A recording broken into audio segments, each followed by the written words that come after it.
Tuesday afternoon here in New York. Right now, the president's offshore drilling moratorium overturned as the volcano of oil continues to gush into the Gulf of Mexico. This afternoon's ruling by a federal judge in New Orleans blocks the president's 6-month suspension of drilling projects in the wake of the ongoing disaster.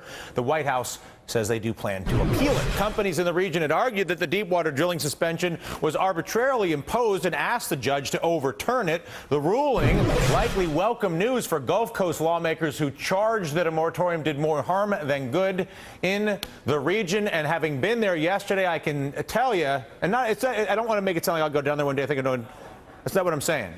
What I'm saying is when you are there, it becomes very clear that the economy in that region is a function of lives lived by men and women who live on the Gulf Coast in a very hot, very humid, very difficult land-based environment that is next to one of the most beautiful, magnificent bodies of water we have as a country.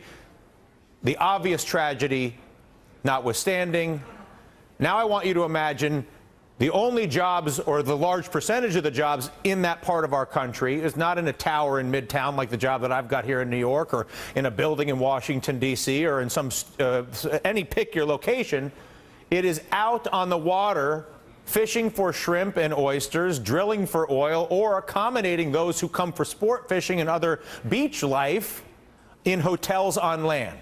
Now imagine the oil spills eliminating the other forms of work. And now the government is eliminating the oil drilling. So now I'd like you to tell me, what is the work for all of those individuals who live along that Gulf Coast in that heat and in a world where the land-based lifestyle is designed and set up basically to support life on the water? Think of the land there not as the front office, but the back office, and that water is the front office, unlike, for instance, a place like New York or Washington, D.C., or any of our cities. And joining us now is Democratic Senator from Louisiana, Mary Landrieu. And, Senator, do you think that our politicians even understand what I was just describing, and how it's easy to look at that oil well and say, my God, you can't keep doing that. No one would want to keep doing that. I certainly wish we didn't have to drill for oil at all. I think that's a different conversation for a different day. But as it stands, it seems insane to prevent anybody from being able to work that lives there. Dylan, your description that I just heard was one of the best I've ever heard. And if everyone in Washington understood just half of what you just said, I don't think we would have this moratorium. I really appreciate you trying to explain it. Our coast is very different. We've always said we're a working coast. We didn't build this coast on condos. We do vacation there, but we didn't build it full of vacation homes. We've built it with a great fishing industry, both commercial and recreation, and the oil and gas industry. Half of a family, as you know, would fish. The other half would work on the rigs. In fact, some of the same guys work 2 weeks on the rigs and then 2 weeks operating their fishing boats. So this is really an economic disaster of major proportions for us. I mean, I'm trying to think of the most efficient way to ask you this question. Is there even a sense of how damaging it would be and the potential disruption economically? In the heat of the summer, the humidity of the summer, everybody wants to be on the water, whether it's for pleasure or for work. The reason you live in the Gulf is because you've chosen a working life on the water, and you use your Gulf home as a place to basically get shelter from the storm, and then you go back out on the water every day, because who wants to stay in 100 degrees and humid when you've got that beautiful Gulf of Mexico out there? If I take that away, take everybody off the water and put them on land, what does that do to that region? Well, that's what the judge said today, and that's basically the basis of his ruling. He said this decision was arbitrary and capricious. He said he does not think that there was an economic analysis done, that he thinks that the action taken was not commensurate with the situation, which is that one well, it was a horrible blowout. We're still seeing it gush every day. I think this is the 66th day. We're still seeing it. But the fact is, you can't shut down, or shouldn't shut down, an entire industry. There are only 33 deep water rigs out in the Gulf.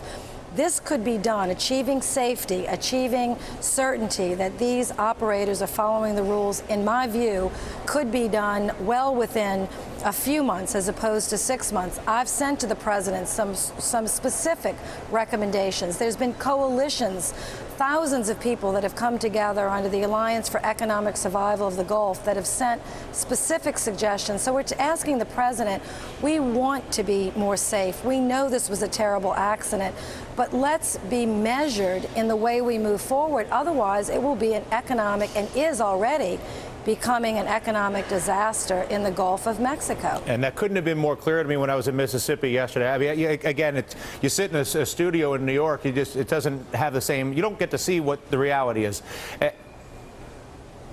I wish everybody got that. Not, again, I guess how do you balance the obvious sort of emotional, political appeal of we don't want to have more oil? Look at that water, it looks horrible. The emotional response is stop that right now and never do it again.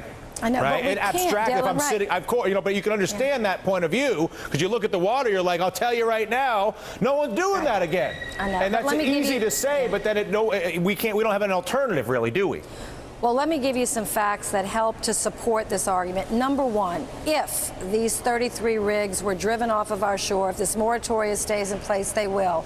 They'll just go to China or to Africa where they'll drill with less regulation, not more, and more of an opportunity to blow up than less. We have not solved any environmental problems. Number two, if these rigs leave, which they will if this is not changed, we start importing more oil, not less oil. And so we've made ourselves both environmentally more vulnerable, and we've made ourselves more economically more vulnerable, and lost jobs, not gained them. So nothing about this moratorium makes sense. Nothing. Yep. What makes sense is to try to find a quick, effective way to get these 33 rigs under careful observation, let them get back to work, keep people working in the Gulf, and then pass legislation that will, over time, produce, more reliance on other fuels, not petroleum, and I think we can do that. Yeah, but I agree with you. Again, what strikes me as an audit of some kind, which hopefully is already underway, of all the existing rigs. Look at all the lists that we've learned a lot about what might not have been done. Let's take that clipboard and run down it on every rig and see what happens. Listen, Senator, I appreciate your dialogue with us, and I hope to stay in touch with you over the next few weeks as this develops. Thank you, Dylan. Thank you for your advocacy. Bye-bye. Of course. Thank you.